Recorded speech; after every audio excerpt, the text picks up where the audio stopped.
Hello friends, welcome back my MH tech YouTube channel. ఈరోజు మన topic వచ్చేసి ఫోన్లో సిస్టమ్ నావిగేషన్ ఎలా మార్చుకోవాలి. ముందుగా సెట్టింగ్స్ ఆన్ చేయండి.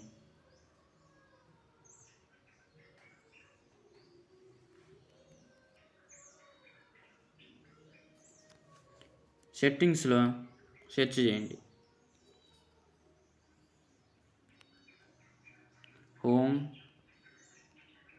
Home screen. ఫస్ట్ వచ్చిన ఆప్షన్ని సెలెక్ట్ చేసి ఇక్కడ సిస్టమ్ నావిగేషన్ అని కానొచ్చింది, దాని బటన్ టచ్ చేసి ఇలా నొక్కి ఇలా మారిపోయింది phone. Thanks for watching. Please subscribe MH Tech YouTube channel and like and share.